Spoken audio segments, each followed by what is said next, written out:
workshop, you know, it was one of those, do you think anybody would come? Do you think anybody would really be interested? But we also saw a need for a workshop, because I've done these auditions now for 5 years, and I've done numerous auditions for other symphonies, including professional symphonies. And I'll tell you the difference between someone that's prepared and someone that isn't prepared, and I'm going to kind of use that as our main focus tonight, is preparation, makes all the difference in the world. All the difference. And what we've done is we started to use Symphony here, of course, before I got here, and then when I got here, we started recruiting and increasing numbers and things like that. And we not only picked up a lot of the high school students, but we've also had some after high school students come in and rejoin us again. And we've had a lot of middle school students who are better players that have come in and joined us. Now, you can be a really, really good player, but you've still got to know what's going on. And one of the scariest things for all of the students is to give an audition, especially for a university or a college. It was interesting because I just got back from England a couple of weeks ago, and when I was in England, I took an opportunity to speak to some musicians, you know, that were in professional orchestras or that taught. And I said, what do you do in your auditions? How do you prepare the students for them? And they said, well, there's a criteria that has to be followed, but you know, we make sure that they know what that is. And we make sure that they know how to do that, so that when they come in, they're not embarrassed, and the judges aren't sitting there uncomfortable, you know, or the instructors that are doing the auditions. Now, typically in years past, we've had 1 or 2 and sometimes 3 of us doing the auditions, you know, so that we can kind of talk back and forth. And one of those has been a brass specialist, one of those has been a wind specialist, and of course me, a string specialist, and one year we even had 2 string specialists, so that we could kind of decide. And what I've done in past years is let people come in and audition, and if I saw the potential there, then we made provisions for them. But what I like to do now is say, okay, I don't want to say, I see the potential. I'd like to say, I can see the results. I can actually see what's happening here.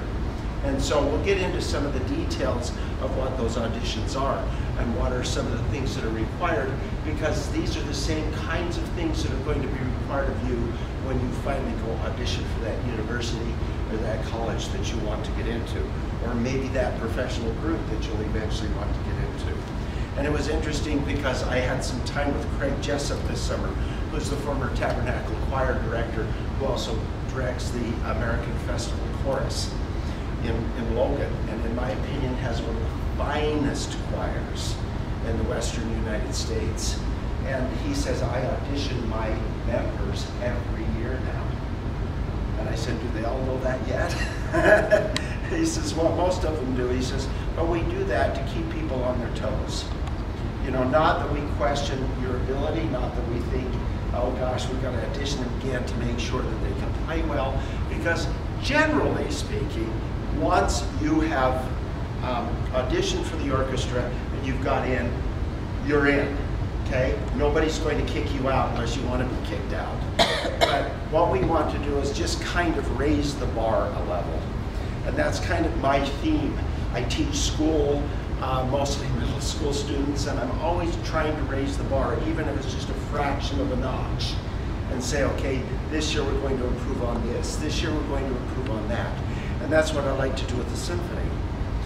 And you probably noticed that every year the music just gets a little more challenging, okay?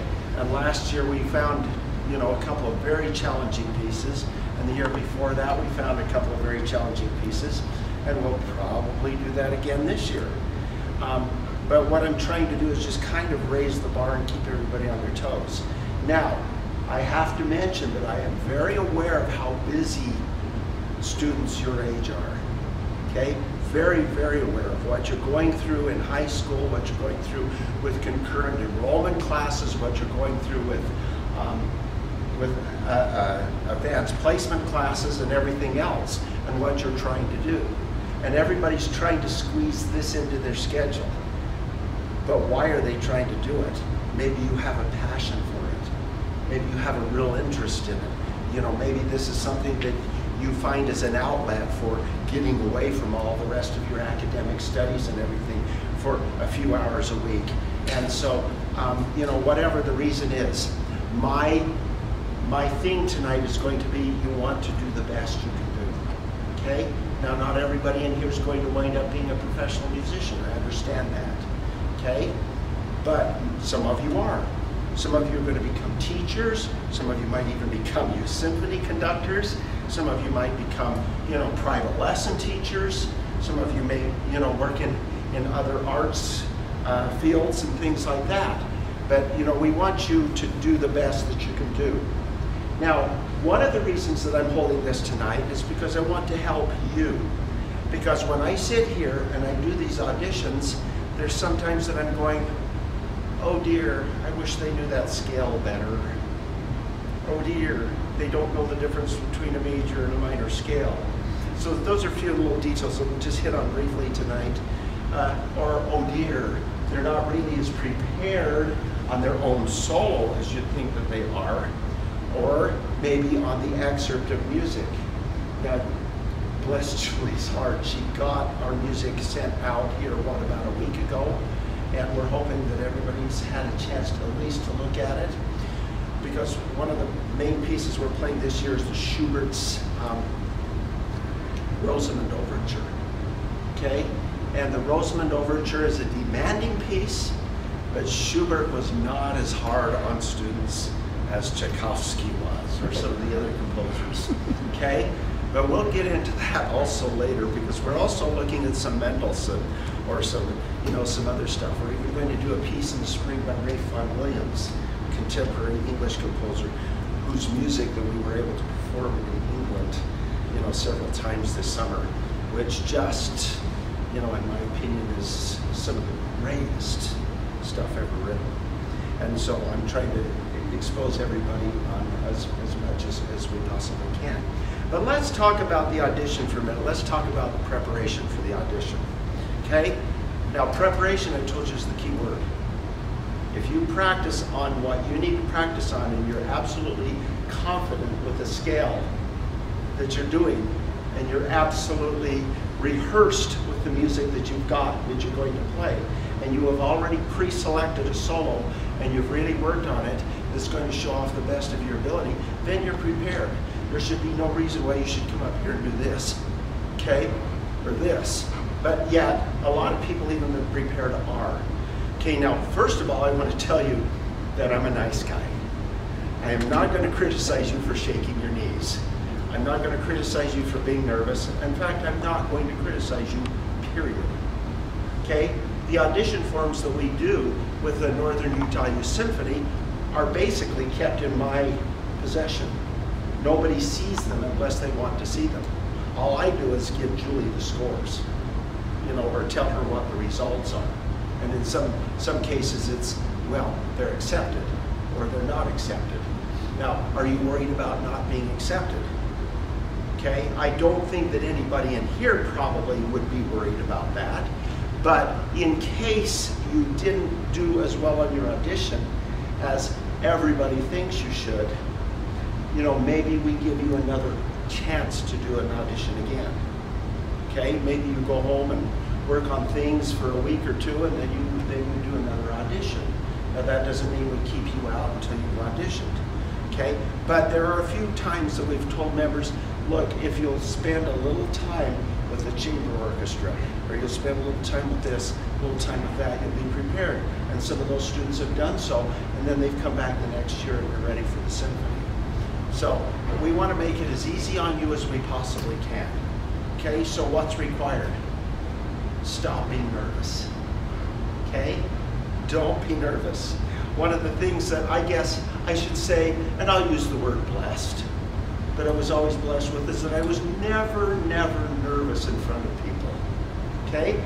I always used to like to go out on stage and do my thing and show off, and when I got through, I'd go, I was pretty good, wasn't I? even at times when my father, who was my greatest critic, said, no, son, that wasn't your best. Okay, because my dad was a musician. My dad was a violinist. And so he would tell me when, You know, so there were times that with some hesitation I'd go, that was a good performance, you know, with a question mark behind it. Well, yeah, but you know, Dad was just always one step ahead of me. Yes, but you could have done just a little better, you know? But I never took that as total criticism. I always took that as something that I could, you know, that I could learn by, or something that I could expand on.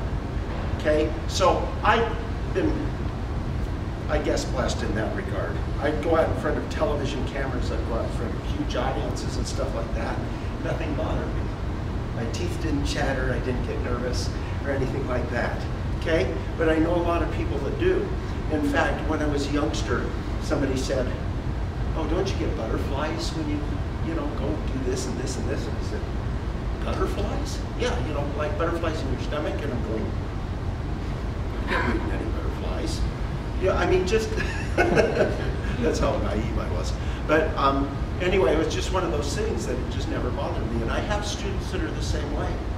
You know, they'll just stand up with all the confidence in the world, and they'll just perform, they'll play, they'll audition, and do really well.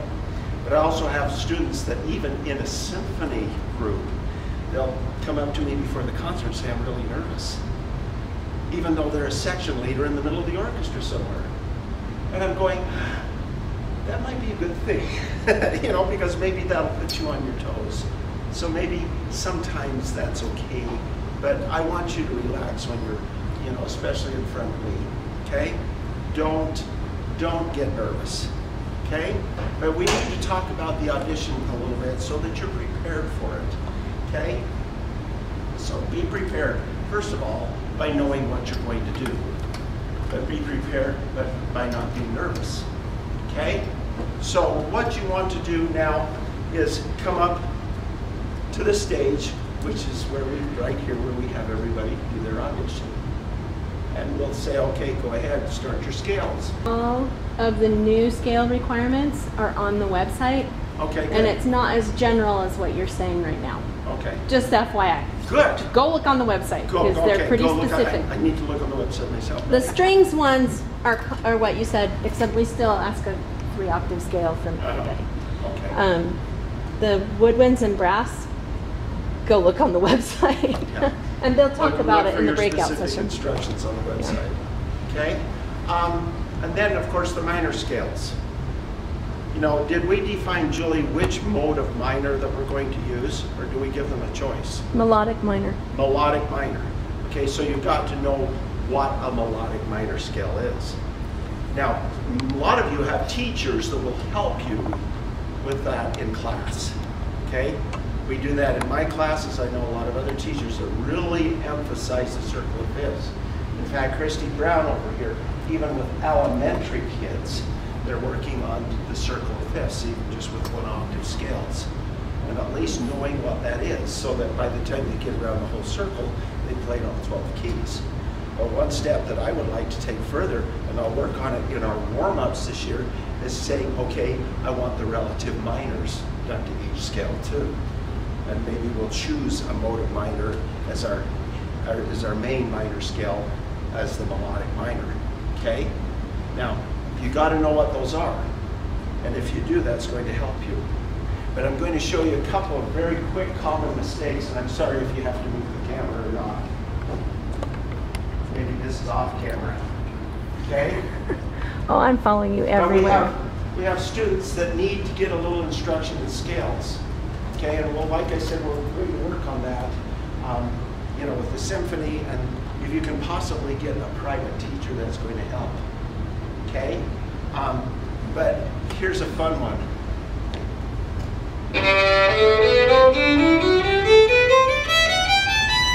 That's it. Okay? What did I do wrong? I'm not doing the right scale pattern. Okay? Some students will go up in one scale and come down in another. I've heard some students start with a minor and end with a major. You know, I'm not going to demonstrate that all right now. But, you know, you've got to know what you're doing. Okay? So you have to choose which major you're going to play, and we're going to talk about that in the breakout sessions just a little bit. You know, working with the skill. What are the interval patterns? you know what the interval patterns, for example, to a major scale are? You know, going up whole step, half step, whole, half. Okay?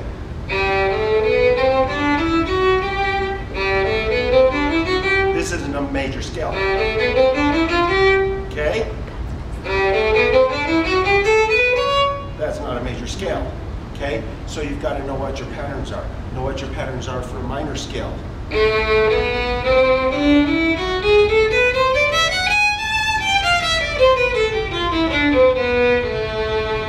So you know clearly that, for example, and I'm just giving examples here, you know clearly for an example that a melodic minor scale raises the 6th and 7th pitch going up and brings them both a half step coming down. And if you know what the difference between a melodic and a natural minor scale are, then you know that the melodic scale comes down the same as a natural minor scale. The melodic scale just goes up different. So it goes up differently than it comes down. But the harmonic minor scale and the natural minor scale don't. You know, they go up the same and they come down the same. And most of you are familiar, and I know a lot of teachers that work this scale a lot.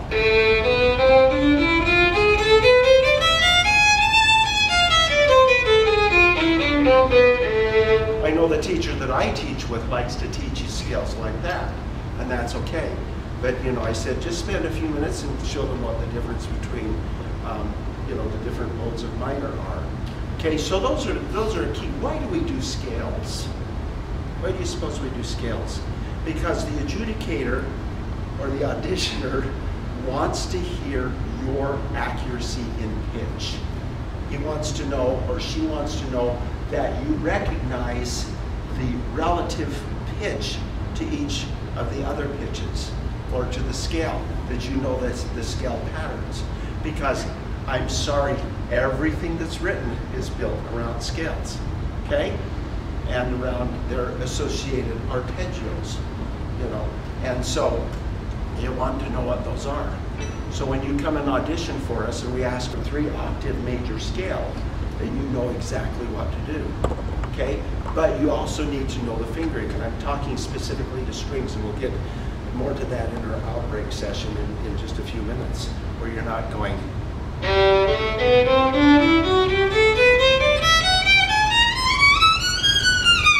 You know, can you see what I'm doing? I'm doing the 1-finger scale. Look, guys, play the violin, only need 1 finger. You know, it's this one right here. Can't play double stops, but you know, I can play everything else with 1 finger. And so we want to be able to know what those are.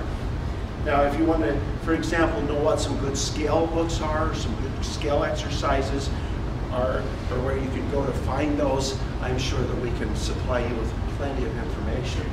All of my knowledge of scales was built around the Carl Flesch scale system, but there are several others for the violin, viola, cello, and bass that are done, like from Barber and some of the others. Okay, so we want to know our scales, so that when you get all done with those, we're going, boy, they've got a nice sense of pitch. The pitch is fairly accurate. You know, they're very familiar on what the interval patterns of the scales are and things like that. Okay. And what we're trying to avoid, and we've let a few people go in the past with this, again, going by what we think their potential is, we'll ask them for a major scale, they'll do it, no problem. Okay, now can you play some minor scale? You know, so what do? Okay, because I don't have time to sit and teach them the scale of the audition, but it's something that we want them to learn how to do. Okay, so if any of you are having any problems with that, we'll discuss that in our breakout sessions a little bit tonight. Now, in the audition, another key component of the audition is going to be maybe an excerpt from the literature. And oftentimes, like us, it's going to be the literature that you're going to be playing. Like we have sent out excerpts of the Schubert. Okay, so the Schubert is going to be something that everybody is going to play. What are we doing? We're not comparing one player against the other. What we're doing with that is just simply hearing how well did you do on the short time that you have the music, and what is your basically how did you learn it, And are you familiar with it? You know, and this type of thing. Did you make yourself familiar with it? And may I just take a moment and add, ladies and gentlemen, YouTube is a wonderful, wonderful technological invention. Okay? Do you know why? Because anything that I want to listen to by almost any group in the world, I can type it in and listen to it. And I'd suggest that you don't listen to it on the little tiny speaker in your iPhone. I suggest that you get a set of earbuds or headphones or something like that and listen to the piece and become familiar. Okay? When I'm going to conduct a piece of music, like right now, I am sitting there with the headphones on in the mirror, you know, and watching the score and cueing, you know, wherever I think at that point the flutes are, or the clarinets, you know, or the French horns, somebody like that. So I'm practicing that music, becoming very, very familiar with it. So that when I'm standing in front of a group, most of you know I can identify a spot. I can't tell you what letter number it is. I have to keep looking down to find that out. But, you know, just become familiar with the piece.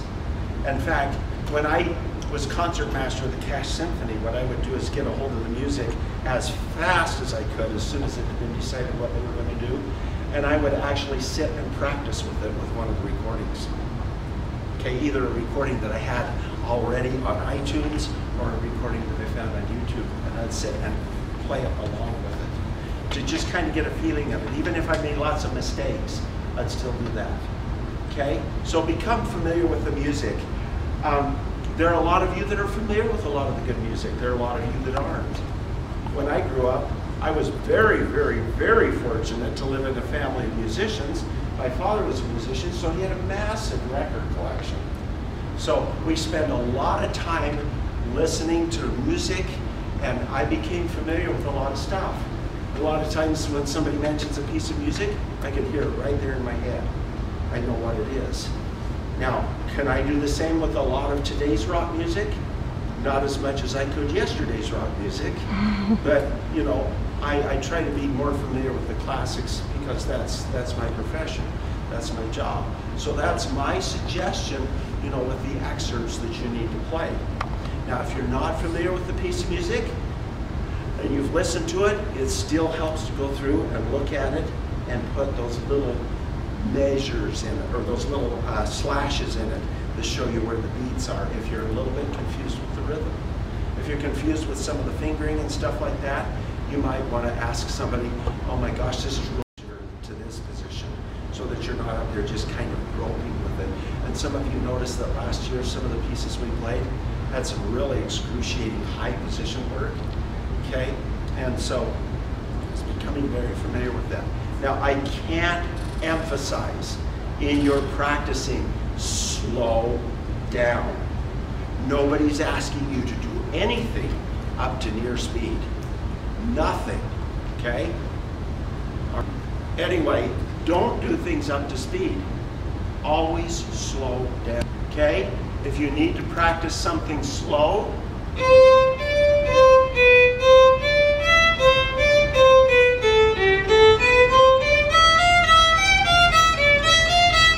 then as you get better, speed it up.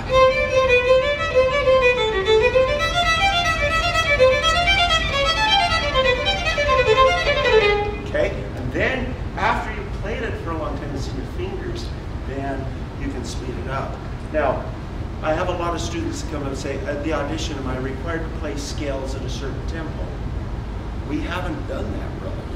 As long as you can get through the scales correctly, I haven't said no, it has to be at this metronome speed, or it has to be. And Actually, we have. Huh? We ask for them at least 92. Okay, I was just going to say that. In the past, we haven't done that, but right now we're asking for them at least 92, and that's the quarter note. Okay? It's still pretty slow. Yeah, it's still pretty slow. Okay? Now that's 1/4 note, what? Every? And now 2/3 of a second? You know, or something like that. So, you know, become familiar with that a little bit so that you can feel comfortable. Now, am I going to fail anybody because you don't do them at exactly that speed? No. But I'm going to expect you again to be prepared as much as you can possibly be. Okay? Now, the other thing that we're asking for right now is the solo, right, Julie? The solo of their choice. Mm-hmm. Okay. My daughter, who's also a musician and also an orchestra teacher and a conductor, looked at me and says, "Why do you do that?" I said, "Well, I like them to have a moment to show off something that they feel really comfortable with." And she says, "I can see that." She says, "But in your solos," she says, "what is your main concern?" And I says, "My main concern is that they either choose something above their skill level and try to play it, or they choose something that's below their skill level and play it." Okay? I like to hear something that's pretty much on your skill level. Okay? So if you've got something that you can play that you've learned, I'd say within the last year, go do so. But I had to laugh a couple of times, and this is no joke. A couple of high school students walk in to my audition, and I'm not talking here, I'm talking other places. And after they played them, and so on, and playing up all the scales, play your piece. You've got to be kidding. Please tell me you're kidding. Or they go through and play something absolutely flawless. Okay, now play your solo. At that speed. Now there's nothing wrong with the Vivaldi A minor concerto. Nothing whatsoever. But that was nowhere near their skill level.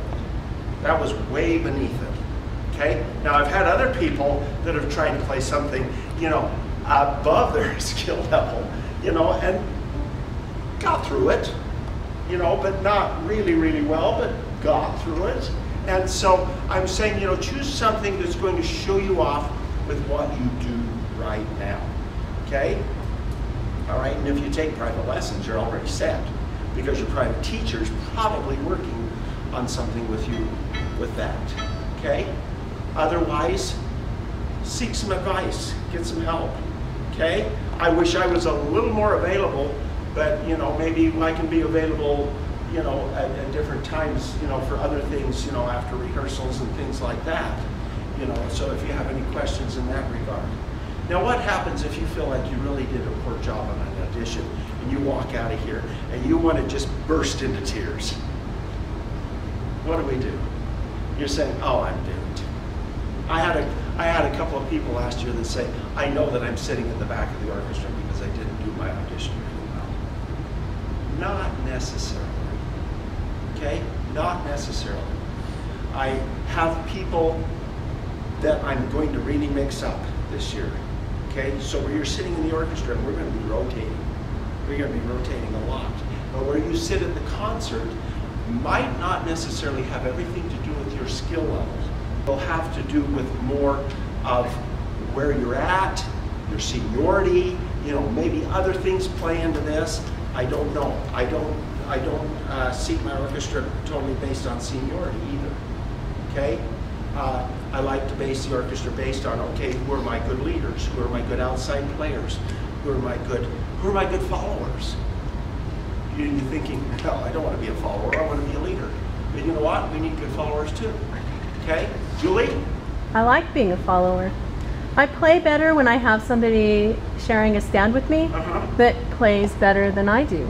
I love it. I'll go along with that. And all the years that I spent being concertmaster, sometimes I was going, "Come on, second player, help me, help me, help me." That's your job. You're here to back me up. Don't totally, and I know because the conductor looks at me and says, "You should know this of all people." you. And I'm going, okay? Yeah, so put the pressure on me, will you? So what happens if you walk out of here and you feel totally terrible? Will you tell Julie? And I will discuss it with her, because there's a lot of times that I have watched an audition and I have sat in my chair and I have felt really, really bad for the student, only because they were so scared. Okay? What does fear do to a performance? It can ruin it. Okay? So if that happens, will you ask her if you can re-audition again? Unless I say, no, I know where they're at, and we're just fine, because I know where they're supposed to be. That sometimes, you know, we could do another audition again, and that's always possible. Okay, so can I put your minds at ease in that regard too? So if you get into the symphony now, and you're sitting 20th chair, okay, which there's a lot of violins. You're going to be sitting 20th chair in the trumpet, or the French horn section, by the way. But if you're sitting 20th chair, it's not because you're a bad player. It's not because you're a ranked beginner. It's not because of this or this or this. You know, there are a lot of things that go into that, okay?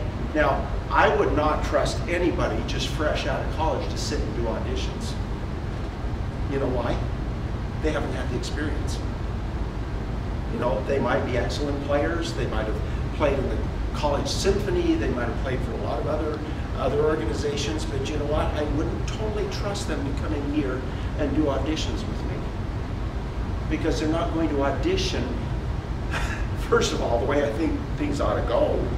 But second of all, they're not going to follow general protocol for a youth symphony. So there's a lot of different things that go into this. And I'm not going to reveal my age, but I've had a lot of years of experience, okay? And so that's why I want to say, you know, if you feel uncomfortable with what you're doing, let's talk it over, because maybe I can say, it's okay, we're there. Or if you want to audition again, that's great. I'll have you do it, we'll see what the results are, okay? Are there any questions about anything that I brought up yet? I just talked generally about the audition. Now, Julie hands me some little audition sheets, and I might revise those a little bit, because the audition sheets just have 3 or 4 general categories on them, and I, you know, just kind of grade each category as to how you did, and maybe put a comment or two, so that when I'm ready to seat, I can sit there and read that and go, okay, this and this and this took place, or this took place, or this person would be better matched with this person, and so on and so forth, okay? But the adjudication form that the state of Utah Music Activities Association uses, I really like. And one of the things that they added 2 or 3 years ago was a rubric chart, okay? A rubric. See, I looked at Eric. He's the Rubik's Cube champion. But a rubric chart, and you know, it has, so you can actually go down and see the steps of the different things that you want to work on, because there's just a general statement in each one of those categories, you know, that's where you work. Like, I really enjoyed the performance. There was a lot of expression in it. There was a lot of good sound quality in it, but we had a little bit of intonation problem, okay? We had a little bit of pitch problem, or we had a little difficulty shifting and things like that.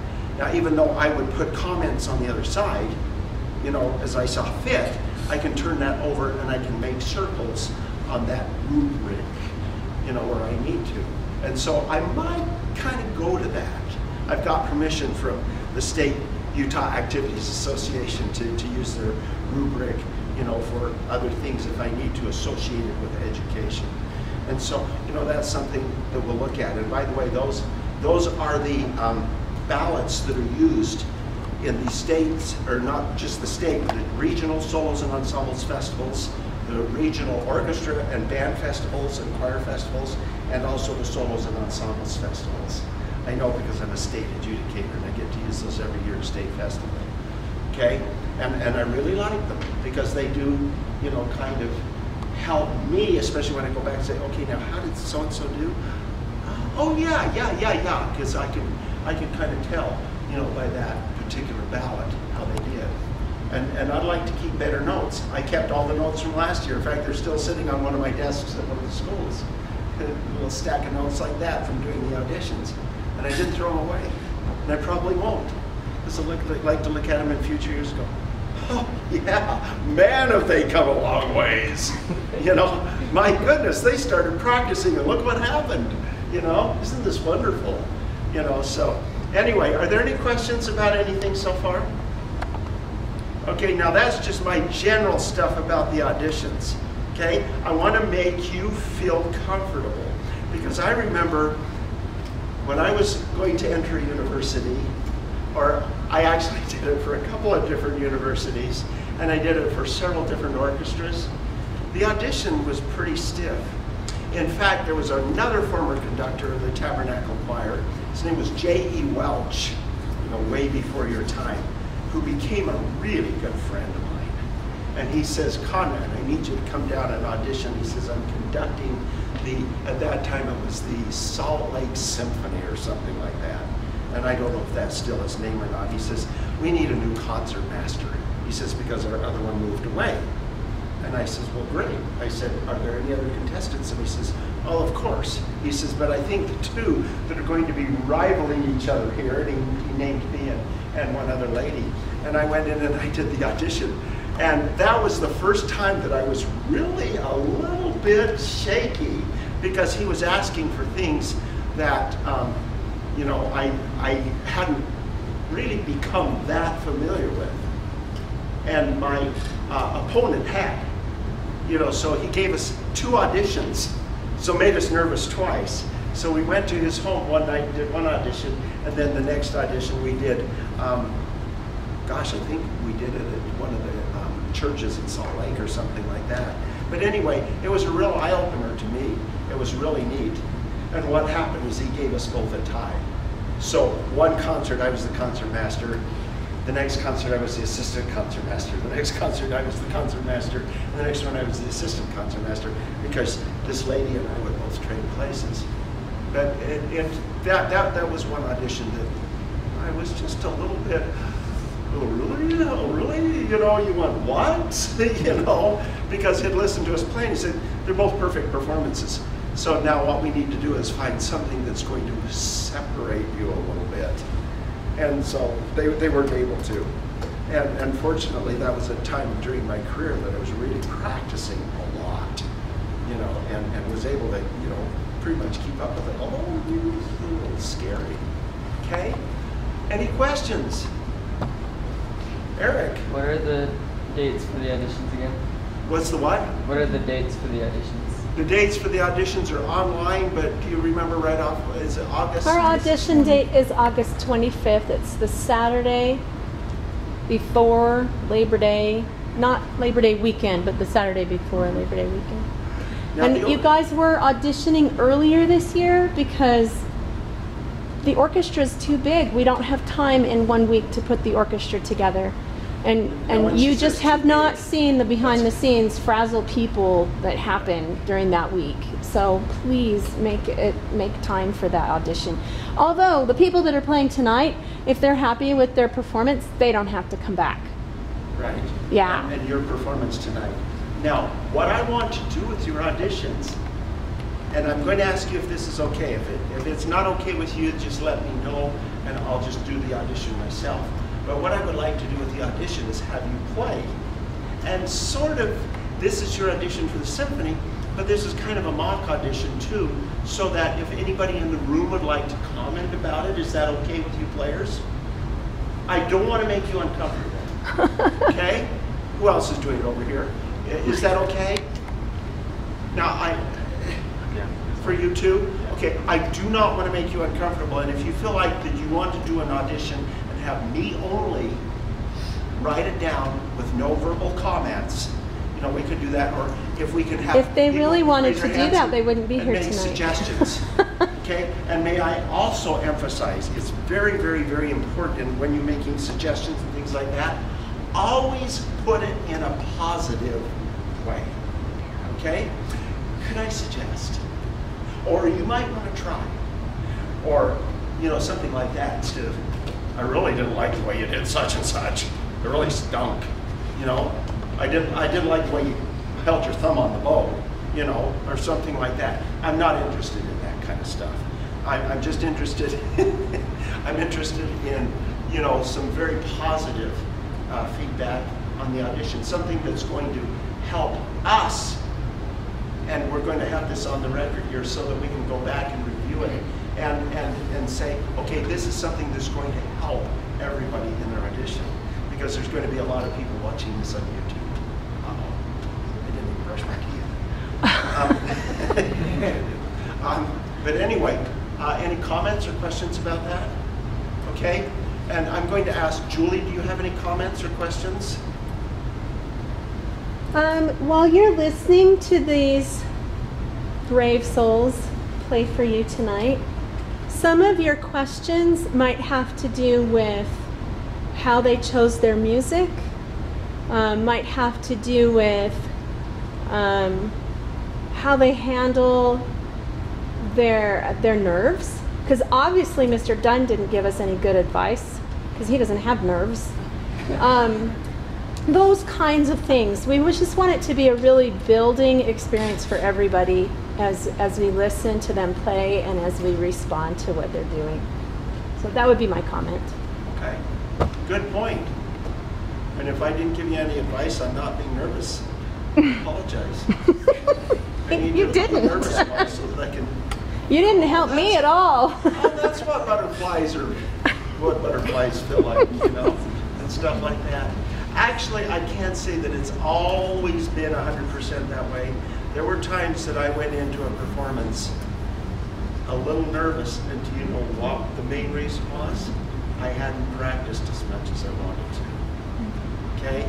But, you know, everybody's different. Everybody's different, and I'm not judging you on all the same criteria. Okay? So please know that. Okay?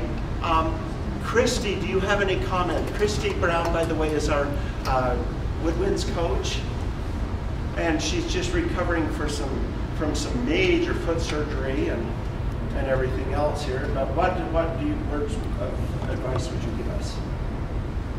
Ditto to everything you said. Try not to be nervous when you get up there. Take a deep breath or a couple of them before you start. If you're a reed player, make sure your reed is good and wet.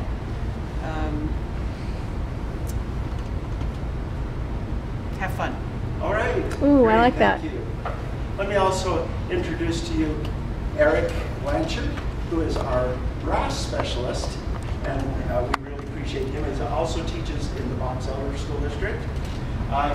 What things would you add? I think for me, and we'll talk a lot about this in the brass session, but the scales are not about technique. They are about intonation, but I don't want to hear your scales 100 miles an hour. I want to hear your tone. That's what I'm listening for in scales. So slow down, take it easy, go slower than you think you should go, and you'll probably be right. And that's what you always start with, the scales. And what better way to not be nervous than to take a scale nice and easy and do your best on it. Okay, thank you. And you brought up a really important point that I forgot to bring up. In your scales, we're not just listening to the mechanics. We're also listening to the tone quality. Okay?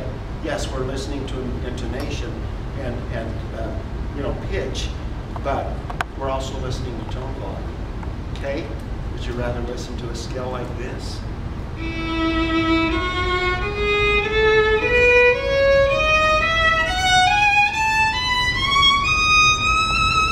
Or to a scale like this?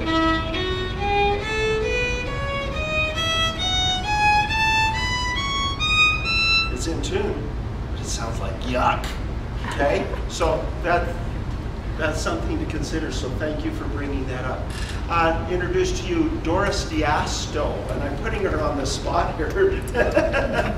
Doris is the president of our board of directors for the Lake Bonneville Music Society, which is over our youth symphony. And Doris is also a musician, very, very fine musician, very fine lady, and a dear friend, may I add.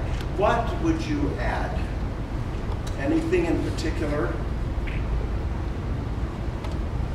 Make sure you're comfortable with the piece you've chosen. You're not out to kill and impress. You're out to show what you know and what you know well.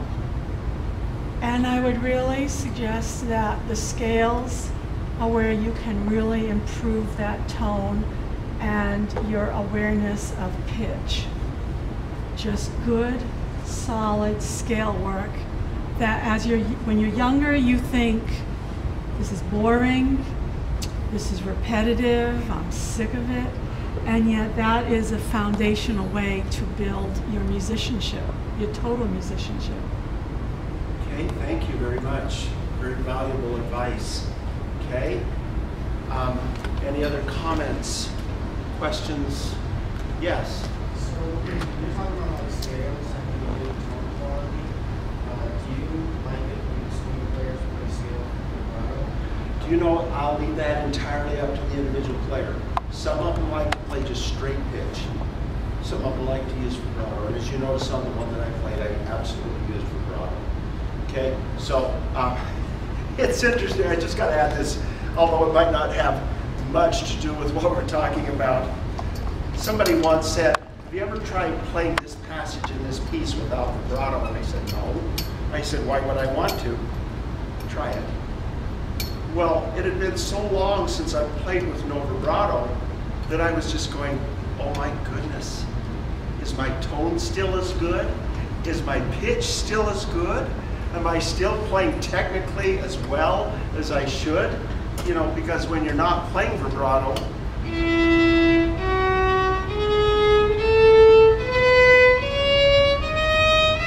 it's a lot harder, you know, to play really nice and really smooth. You know, doesn't this sound? Yeah, it was really interesting because, you know, we were all sitting there going, yeah. You know, like you sound like a beginner. You know, you're trying to play without vibrato. And so, you know, whatever you want to do with the scale is totally up to you. Okay, if you want to use vibrato or not, that's okay. You know Let's clarify that though. There are some people that are very specific that they do not want to hear your scale with vibrato. Yes. Like that will come up in your life. There was one university that one of my students last year auditioned for, and they said one of the requirements was scales, no vibrato. And I went, boy, that's mean. That's really mean. But you know what? I could see what they were trying to get at. Yes. That brings to mind many years ago, I auditioned for the Mormon Youth Symphony and Chorus. So I auditioned on oboe and was granted the position as the English horn player, but I didn't own an English horn, so they gave me one. Well, you only get a piece about 1/3 of the time, and I would often drive all the way from Orem to rehearse with them, and they wouldn't even play the piece that the only one I would play in. So I kind of got bored with that position, and I tried out for the chorus. The director at the time was Robert C. Bowden, and he's the one who auditioned me. And so I also have a singing voice. I'm an alto, and I performed the piece that I had chosen, and then at some point he asked me, now will you sing this passage without a vibrato? Well, I have a very natural vibrato that just comes forth with my singing. And I'm going, rolling my eyes up, going, okay. That was so hard.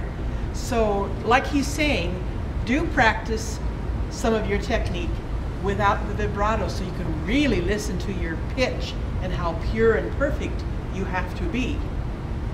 And if you are a singer and want to do any kind of vocal auditioning, and there may be some of you in here that do that, be sure you practice with and without the vibrato. Might be really good advice because you never know when that's going to be a request on the adjudication form.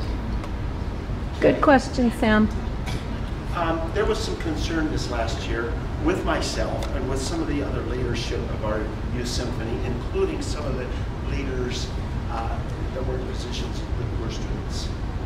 And that is the way you sit, the way your posture appears. It can make all the difference in the world. And you can be one of the best players in the world. And if you sit with bad posture in bad position, nobody's going to want to listen to you play, especially when they're watching you. And believe it or not, there is a difference in the sound when you're sitting up straight, holding good position. Okay? So even though some of the music might be boring, you might be sitting playing half notes and whole notes, and maybe even tied whole notes and things like that, sit up straight and play it like you really mean it. Okay? Don't sit back and go, this is boring. Because if that's what your mindset is, that's the way it's going to be conveyed to the audience. The audience is going to go, oh gosh, this is boring. You know, especially watching these kids playing like this. Okay? You know what I'm talking about? Or cellos playing like this. You know what I'm talking about? Okay? So your posture, your position says everything about you. And everybody can hear what you do. Yes?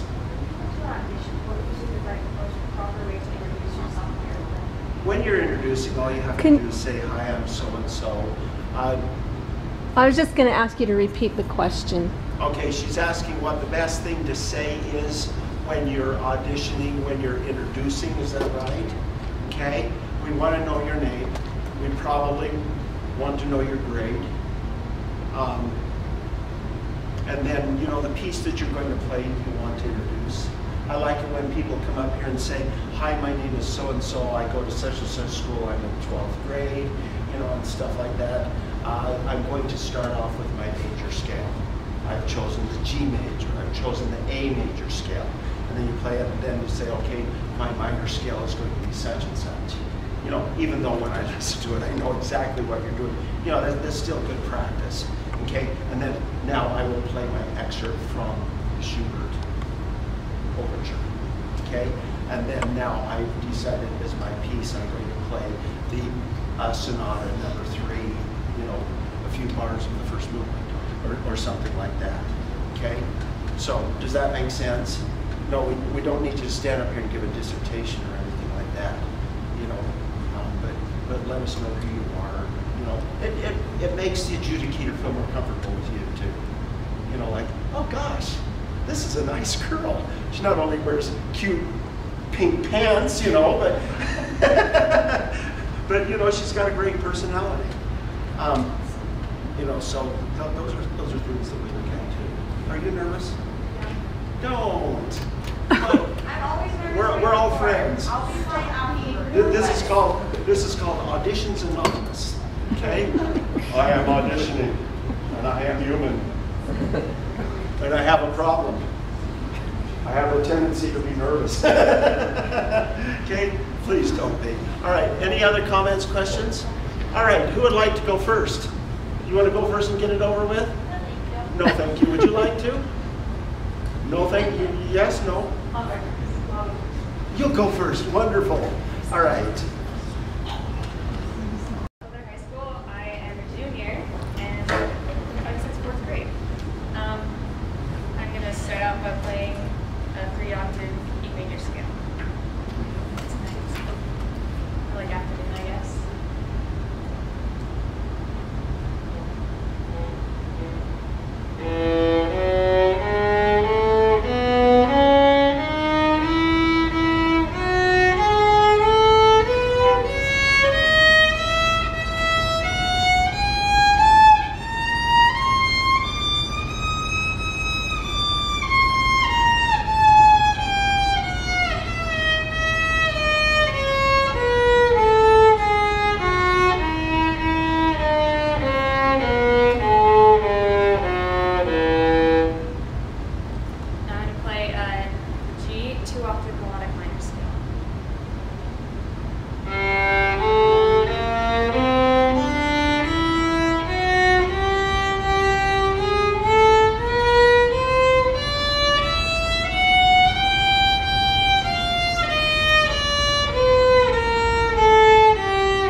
mean, okay, we don't like what you're doing, so stop. You know, it's just, we've got to move on because of time restraints. That was very, very good. Thank you. You were bold, especially to be first. Okay? Yes, yay. Maybe what we need to do is have an audience for all of the auditions. Okay? Were you nervous? Yeah, that's why I went first, so I could get over it. Yes. I could tell as the audition progressed that your nerves got less and less. Because it's like, it's almost over. Well, I get more confident as I've been playing the tablet and I love the tablet, so as I get close to that, I start to relax because I like that. And we could tell that you liked it, you know, by the way you played it. Okay, and that's an important factor. All right, can I open up comments to the audience? And I'm going to come back up here a little closer to the front. The excerpt that I chose, because I'm a viola too, and I just got it today, and I'm pretty impressed that you learned it pretty fast. I actually looked it up on public domain and spent half an hour on my computer trying to figure out exactly where the excerpt was. So if you want, I can tell you the time where it's at, so you can listen to it. It's at 5 minutes and 26 46 seconds. Oh, 46. Yeah, she told me yesterday. Okay, anybody else want to comment on her performance?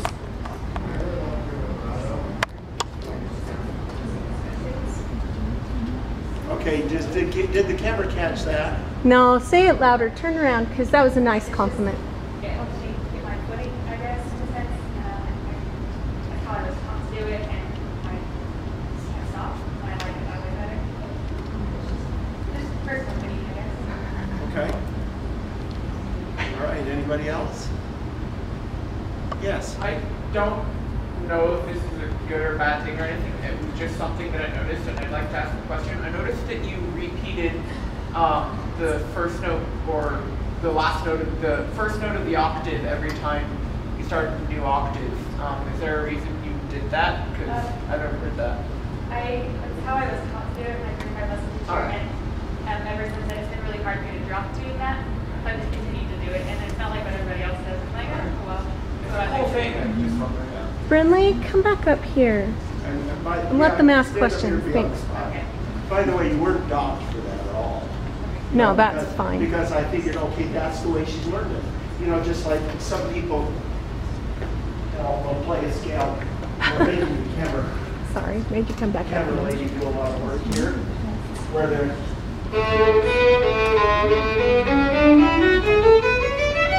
And then when they get down, you know, and they've learned scales like that, and that's so embedded, you know, that's okay on this level. Sometimes on a higher level, a college level or something like that, they'll say we just want a straight scale. But what you did was great, you know, where you went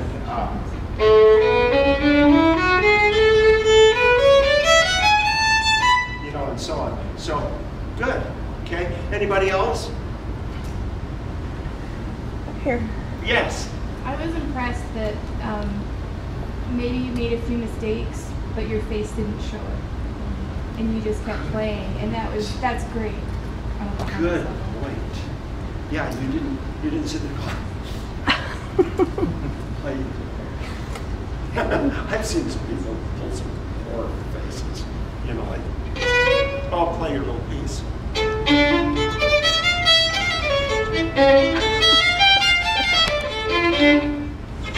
You know, I've literally seen that. Like, oh, ooh, ouch. And everybody in the whole audience is going, yeah, ouch. Whereas if you hadn't pulled a face or anything, everybody in the audience would. Yeah, because like, if you don't look like you know, then maybe they won't notice either. I know where you messed up, but that's Of course okay. you do. I see you every week. Okay, anybody else for her? Okay, great. Thank Give her you. another hand. Appreciate it. All right, who's next? Do you want to go next? Yeah. I'm Eliza Correa. I go to Weaver High, and I'm going to start off with an F major scale.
No. Okay, any comments?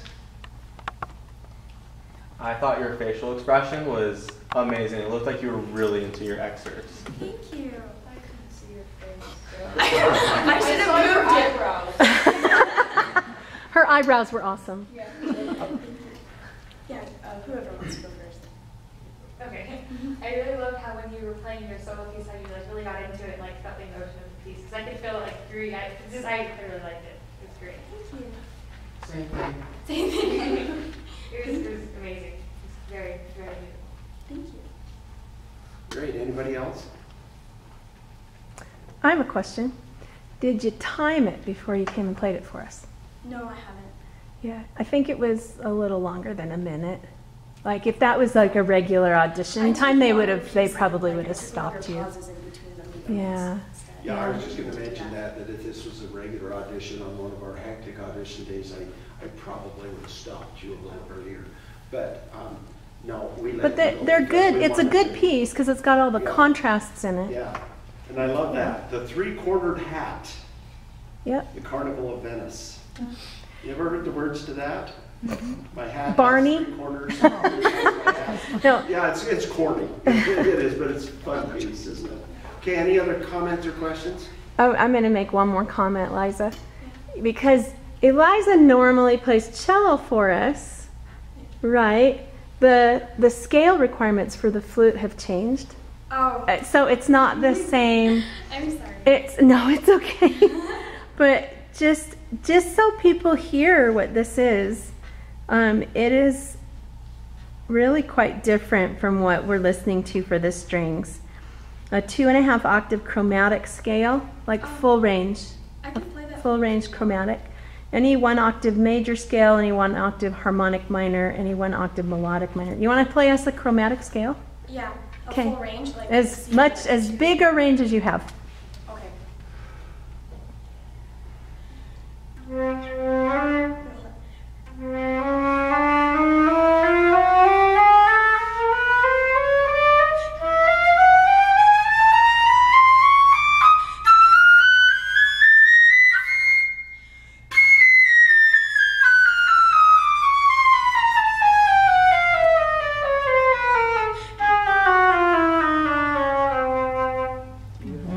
Well done.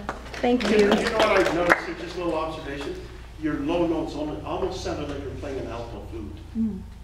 You know, that low. It's a pretty sound. And then the high range, you went, have you got a piccolo in there? Great, thank you. Thank you. All right, so my name is Aleesa Barker, and I am from Weaver High. Let's see. First, I will play my D major, the 3 major scale.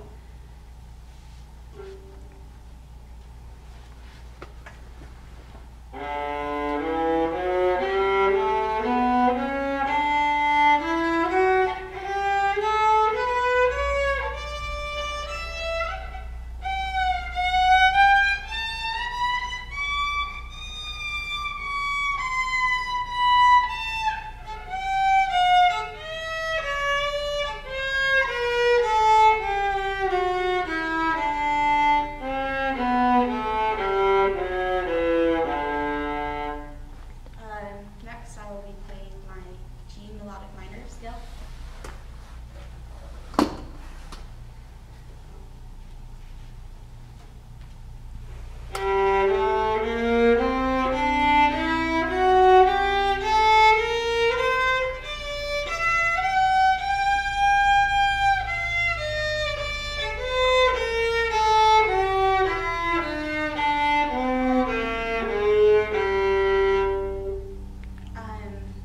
Next, I will play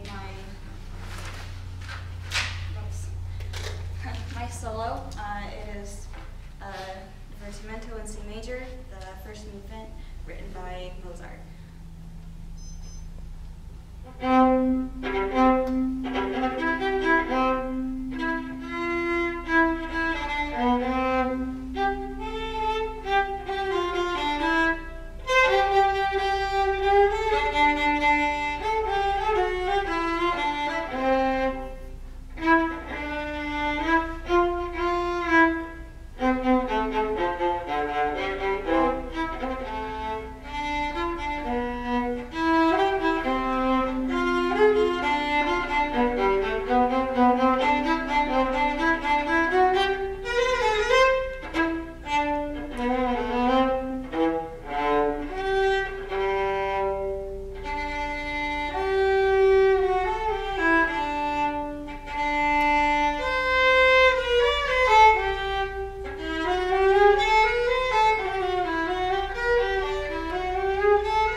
Anybody like to comment?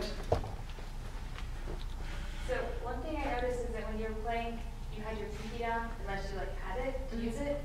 I did that too when I was younger. In other words, like still same whatever. If you can like train yourself to keep it up there, trust me, it helps a lot. Yeah, that's You one probably thing know I that. have a hard time with is using my fourth finger. I actually used a rubber band and like put them together, and so I had like it was loose, but it was still there, so I could use it if I needed to. That's smart. But it kept it up. I'll do that next time.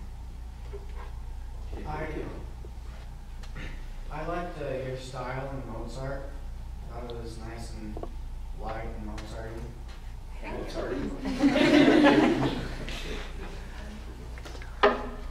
Okay, any other comments, questions?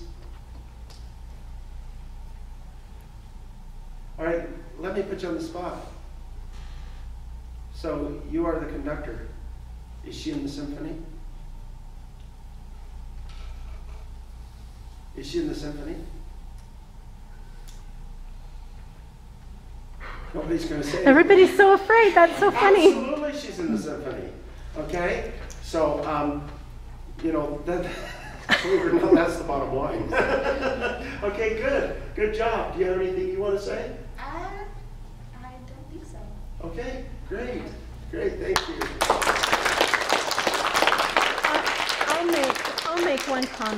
I'll make one comment. Aleesa doesn't have a private teacher right now. She came and got a couple coaching sessions from me before she came and did that. So I just think that she's awesome. Wonderful. Just proactive and courageous, Yes. and by I the think way, it's everybody fabulous. that's auditioned so far is in. Okay. You did a good job. Okay. Okay, who's next, Sam or Tyler? Okay. All right. Who's next? Okay. You get to listen to the basso.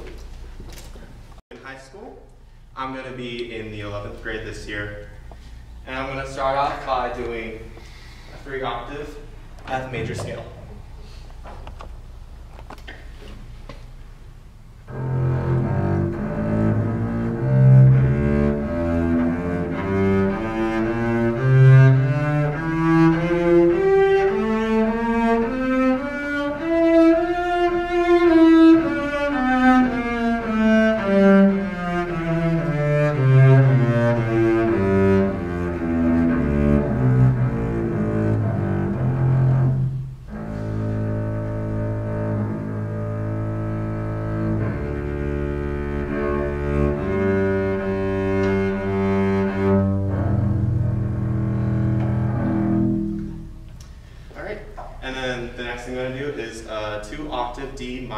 D melodic minor scale.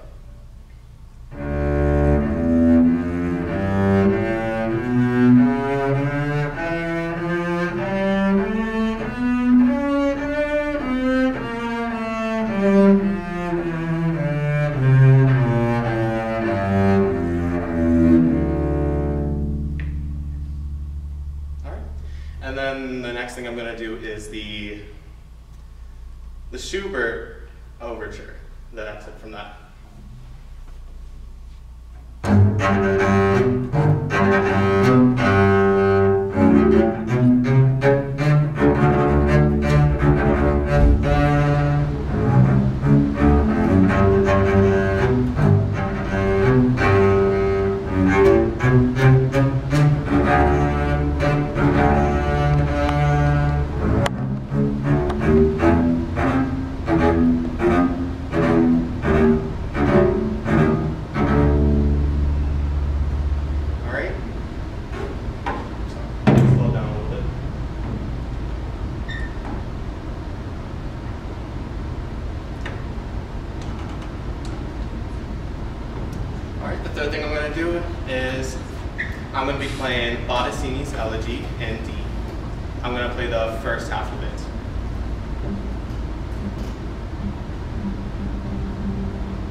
sometimes when we're listening to these auditions, we're trying to decide exactly where to cut the player off.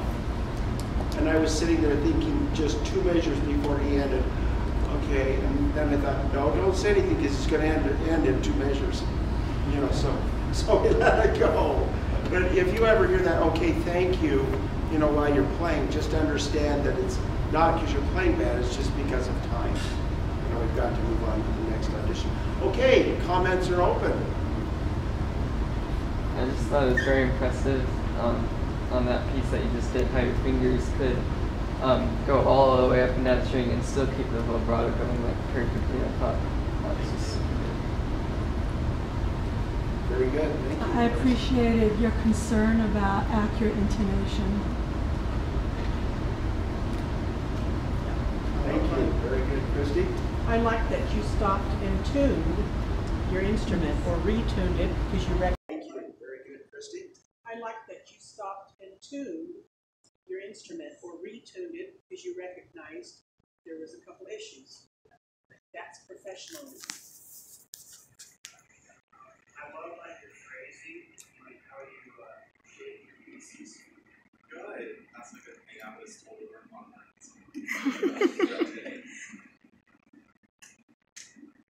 Excellent tone. Yeah, that was fabulous. Hey, New, and it's a new. Did you say? I just got the space 3 days ago, and it's a different size space. What were you playing on? It was like a 5 weeks ago. I have to go. Really? That's the one I played last year. And his stat won't stay up, so it keeps. I need to take it too much. Yes, Aaron. I loved your articulations. Thank you. The variety and just the energy in your playing. It's obviously you're very well prepared. Something just really stands out. For sure. Yes. Just finding out that you haven't got your new bass 3 days ago, I think that's awesome. You're in place well. I know it's pretty difficult.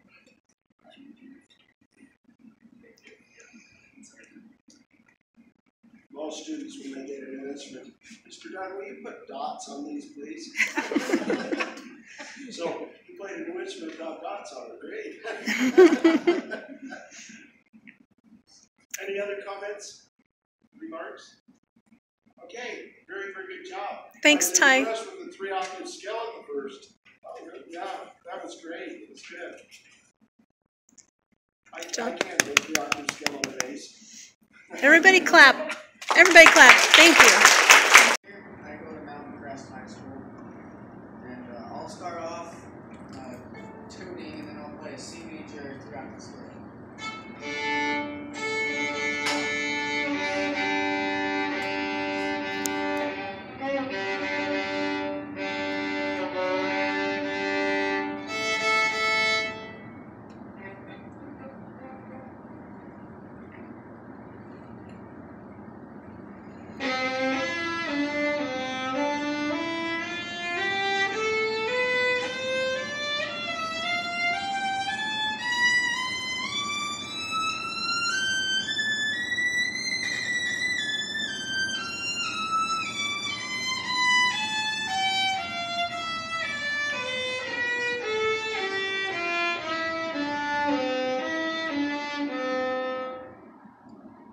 Play a 2-octave melodic minor G minor.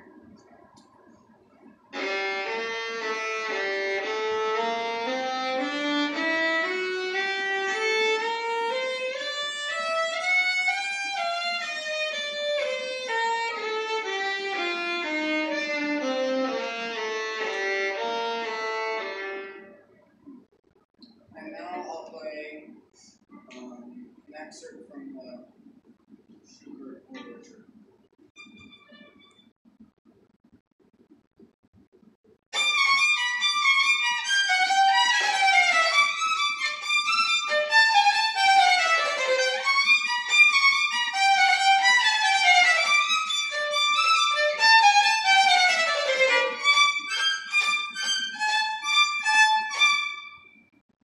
And now I'll play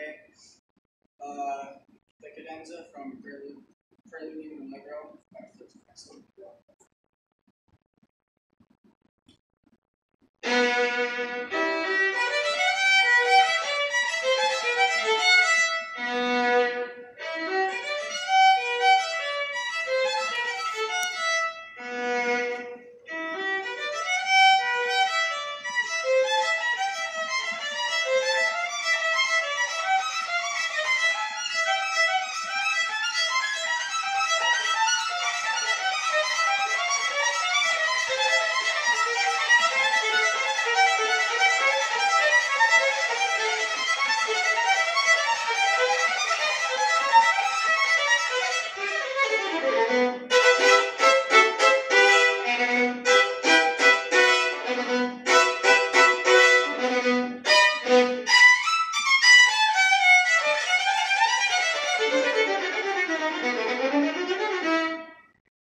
Stay there. Stay there, Sam. Stay there. You're not off the stage yet. Well, he is, but he's not. Yeah. Okay, I'm going to start off, if that's okay this time, saying it was impressive. Very strong sound. There are a few places that we could smooth out just a little bit. The prelude and allegro is no simple task. Congratulations on doing that cadenza. That's you're going up there almost with guess footing. With those increments that that goes up with. So yeah, very, very, very good job. A lot of work gone into that. Good preparation. All right, I'm going to open it up to you. What would you like to add? I love your sound. I love how you were very confident and you played and it was very loud. I was boisterous, but you were confident. I like that. Good, thank you. I think your tone quality was really good, especially for your scales. I really noticed that they were just super, they were just flat. Very good, thank you. Anybody else? Okay. Bravo.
Can you say it louder?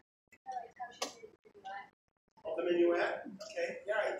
Yeah. And I stopped her because the part that she's going to play is just the beginning part again, so. Yeah. Yeah, great. Okay, Doris? Hailee, inside of you is something that you need to let it burst out. You're holding back. Your tone is lovely. Your instrument is lovely. You've got such talent, and you were holding it back.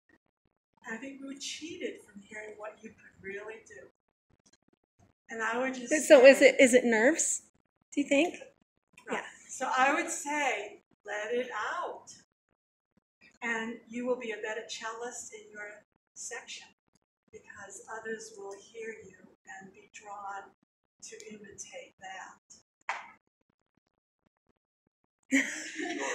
That's a super compliment, really. Yeah. That really is. You've got a lot inside you want to share, with your audience.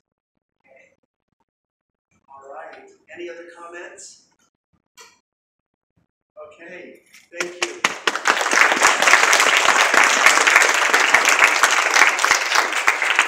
Individuals that tried out tonight, and by the way, they all made it. And now, can you see what we're talking about? We're talking about a little nervousness. We're talking about some other things here, and sometimes we can't help that, and that's going to happen. And sometimes we perform nervous anyway. But again, just be confident with what you're doing, and the more preparation that you do, the better. And those people that haven't had experience auditioning, they're going to find out that they're going to be nervous anyway, regardless of how well they're prepared. Just because it's the unknown. It's like what's coming up. What's going on. And by the way, if I ever give any critique of any section or any individual or anything like that, please don't take it personally. Okay? Please take it as, Mr. Dunn thinks a lot of me, and he wants me to be better. I'll give you just a very, very quick example. I was doing the honors orchestra at Tooele last year. One of my trumpet players, I had to remind him to take his hat off during rehearsal several times. And at the concert, he shows up with his hat on. And I thought that maybe he's trying to be Chuck Mangione or somebody like that, and I was saying, hat off. And I got this dirty look from him, but never thought twice of it until I ran into him again 6 months later. Were you the guy that came out to our orchestra? I said, yeah, you ruined my life. He said, no, I didn't. You ruined my life. And he took his hat off and he says, because of this. He says, everybody mocks me and makes fun of me now because you ruined my life. And he threw his hat off and walked off. That was the most interesting thing I ever did. Somebody that walked up and told me I ruined their life because they made them take my hat off.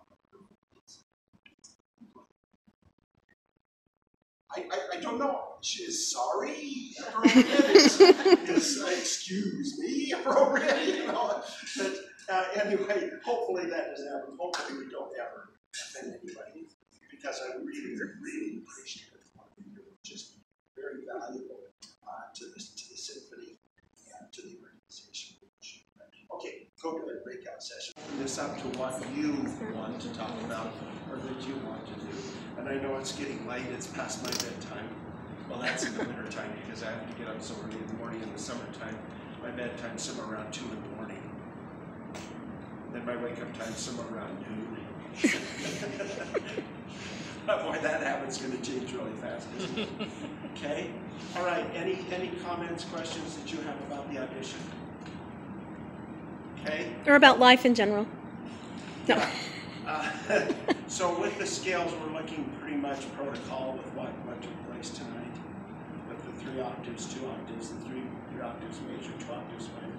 Are there any of you that have any questions about which scale is which? Okay? Now, of course, the chosen scale by most students with the violin is the G major scale. With violas and cellos, funny thing, the chosen scale is usually the C major scale. And with the bass, you know, that can vary. It doesn't have to be those scales, but those just seem to be the scales that are the most common, that you know the best, that you probably feel the most confident with. And after saying that, now I'm going to say one thing. Be bold. Be daring. Pick another scale. Play E major. Play E major. 4 sharps. And it goes way up there in the nosebleed section on the E string. Oh, okay? well, on the viola. She played E major on the viola. Yeah, that's nice and cool. Yeah. Okay? Yeah, you don't have to move up quite so high on the viola. Okay? But the E major scale, you know, 4 sharps, when I was learning the Bach E major concerto as a youth, I remember tackling that concerto and going, you know, this isn't the hardest concerto, and I just loved it. But it really, you know, taxed me as far as intonation went, because I hadn't practiced that many sharps in my scales up to that point, you know, that often. And so, you know, working all of a sudden 4 sharps, and then if you want to be really daring, go out to B major, you know, to 5 sharps or something like that, you know, and you know, try those scales. That doesn't necessarily mean that you have to audition on that. But what I would like to do with the symphony this year, especially with strings, is have you learn all of the major and minor scales and the circle fifths with at least 2 octaves, and there will be some sessions, you know, with warm up where we'll actually go to 3 octaves. Okay? We'll let you do 3 octaves and see how that goes. Yes. This pertaining to like with hearing each other in the symphony. When the last little bit last year when we did that alternate seating method where we had like the flutes, I think, or some kind of. Yeah, we had the woodwinds up in a wedge in between. We continue to do that because I really liked it. Did you? I talked to other. Everybody did. Yeah, I talked to other like Yes. trumpet. And I noticed that the conductor could hear the other people better too. And of course, I asked Julia, I says, why didn't we do this earlier? You know, she tended to like. I texted him. I said, I have a new way to set up the orchestra. We're going to see if we can get the woodwinds closer. And he's like, oh, okay, whatever. And he got there after it was all set up. And he said, oh, wow, this is awesome. I won't make you change it because obviously it's too late. Everybody's in their chairs. That was at least my excuse. I'm not going to make you change it. It's too much work. Okay. Anything else? Okay. Yes. Well, we'll keep that seating. I like that too. I think that made a big difference. It spreads the orchestra out. So it's wider. Yeah. Just a little bit more, but it brought people in more to you know what we were looking at doing. Okay. And so yeah, that's kind of the configuration that we'll use this year. And ideally, if we could find another place that would still be free, that would have better acoustics, we'd certainly choose it. But we're very, very grateful that the Promontory Charter School has offered us this facility, you know, to use, even though it isn't the most ideal situation. When I first came on board 5 years ago, they had a symphony small enough to fit on the stage. You know, that's where they were rehearsing. And so I'm not making any criticism about small symphonies because I've heard some really good small groups. But, you know, to be able to grow and have to use up an entire gymnasium now, you know, is you know, quite an accomplishment. So we'll work with what we've got. I've got actually some acoustical baffling that I was thinking of donating to the school to see if maybe that some of it around, you know, their auditorium, which shouldn't affect anything that they're doing, you know, as far as the school goes, but it's certainly help the symphony on Saturday. You know, so we'll kind of see how that goes. My friend that used to be one of the administrators here retired, and so we'll have to find out who else to talk to. I'm sure that we can find that connection. And even if that doesn't happen, we'll make the best of it, because that makes us what? Appreciate Abravanel Hall even more. Because when you guys had that chance to practice on there, remember we were the first in the afternoon session, we were to practice on there, it's just going, ah, yes. You know, bring it on. Yeah, you know, and enjoy it while it lasts. It probably won't happen next year. Because they alternate the groups every year, you know, so we won't have that opportunity again, but, you know, probably for a few years, but, you know, what a great place to be able to play. And I like our other venues that we're working into, and Julie and I are just working out where we're going to do the February concert, you know, and how and stuff like that, so we'll kind of see how that goes. Okay, yes? When do the practices start? The rehearsals actually start which week, Julie, do you remember? September 15th. Okay. Any other questions or comments about the audition? Yes. A quick clarification. In the initial discussion about what auditions would look like, there was the suggestion that the adjudicator would direct what piece or what part of the audition is next. Okay. But in these, it would seem to be auditioner or auditionee driven. Is there a preference? Yeah, okay, good question. Good question. Thanks for bringing that up, because many times you know, it depends on who comes in. Say, okay, I'm going to do this, then I'm going to do this and this, and therefore I don't have to say anything. Okay. Otherwise, they'll kind of stand there and say, what do you want next? You know, and then I say, okay, would you go ahead and do you know, this excerpt next, or would you do this particular scale or something like that? So, you know, either way, if the student's a little hesitant, you know, of what to do next, then I'll just go ahead and announce and tell them. Thanks for coming. Thank you for bringing that up. Okay, thanks for coming, you guys. Okay, any other questions?